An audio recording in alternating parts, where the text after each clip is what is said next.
دیکھیے اللہ کا اگر عشق پیدا کرنا ہے تو اس کا قرآن نے ایک معیار بتایا ہے، قل ان کنتم تحبون اللہ فاتبعونی،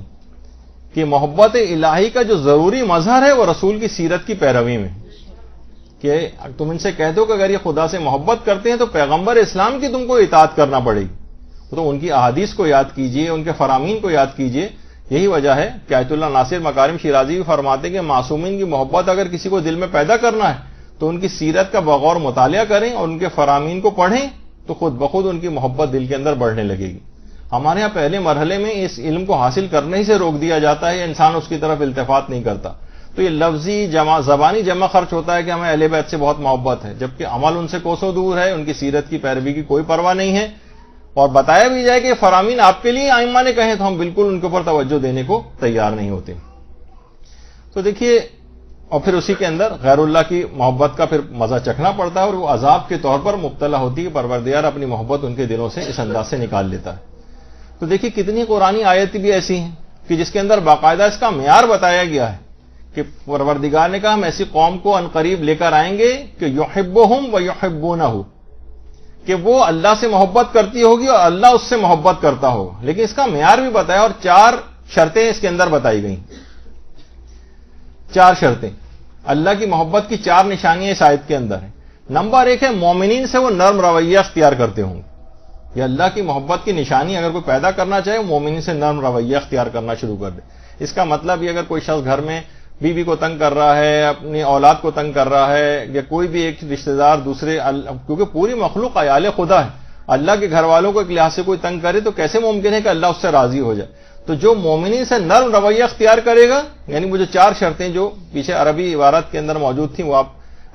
اس کو دیکھ لیجئے گا۔ اس میں پہلی چیز ہے مومنین سے نرم رویہ، کہ اللہ ان سے محبت کرے گا اور وہ اللہ سے محبت کریں گے۔ دوسری چیز ہے دشمنان خدا سے سخت رویہ، یہ اللہ سے محبت کی نشانی۔ تیسرا یہ ہے کہ دین کے فروغ کے لیے اپنی تمام قوتوں سے جہاد کریں گے، یعنی تمام قوتوں کو بروئے کار لائیں گے، پیسہ خرچ کرنا ہوگا، مال خرچ کرنا ہوگا، وقت خرچ کرنا ہوگا، اپنے آرام کو ایک طرف کرنا ہوگا، یہ کریں گے کیونکہ ان کو اللہ سے محبت ہے۔ اور چوتھی اس کے اندر شرط یہ بتائی گئی کہ اس کی راہ میں کسی ملامت کرنے والے کی ملامت کی کوئی پرواہ نہیں کریں گے۔ اس طریقے سے کام دنیاوی عاشق بھی ہوتا ہے، کتنی ملامتیں ہو رہی ہوتی ہیں لیکن کوئی ملامت کی پرواہ نہیں کرتا، تو اسی طریقے سے اللہ کے عاشقوں کی بھی علامت، کہ اللہ سے جو محبت کرتے ہیں ان کی علامت یہ ہے۔ اچھا، یہ تو دیکھیے کہ نامحرموں سے ہم اس کی بات کر رہے ہیں کہ ان سے محبت، اللہ تو یہ یہاں تک یہ کہہ رہا ہے کہ محرم رشتہ داروں کی محبت بھی خدا کی محبت سے آگے نہیں بڑھنی چاہیے۔ دیکھیے اب قرآن کی ایک آیت، قُلْ إِنْ كَانُوا آبَاؤُكُمْ وَأَبْنَاؤُكُمْ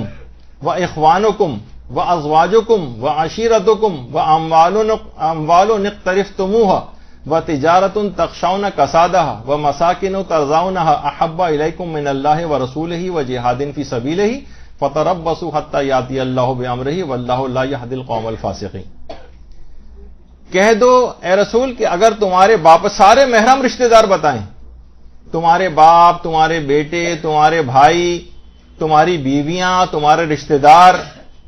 اور وہ اموال جو تم کماتے ہو، وہ تجارتیں جن کا مان پڑنے کا تمہیں خدشہ رہتا ہے، وہ بلند و بالا تمہارے مکانات جو تمہیں بہت پسند ہیں، احب الیکم من اللہ ورسولہ، اگر ان کی محبت اللہ اور رسول کی محبت سے بڑھ گئی، یہ تمہیں زیادہ عزیز ہیں اللہ اور رسول کی محبت سے اور خدا کی راہ میں جہاد کرنے سے، تو اس بات کا انتظار کرو کہ عذاب خدا تم کو آ لے، اور خدا فاسقوں کی ہدایت نہیں کرتا۔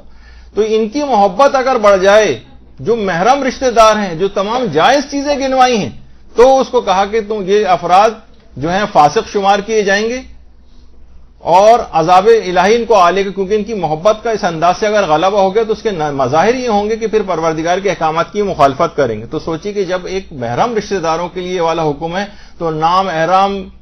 رشتہ داروں سے اس قسم کے فاسقہ اور فاجرانہ جو قسم کے جو تعلق رکھنا، جس کی سختی کے ساتھ ممانعت کی گئی، پروردگار کیسے اس سلسلے میں عذاب کو نازل نہیں کرے گا۔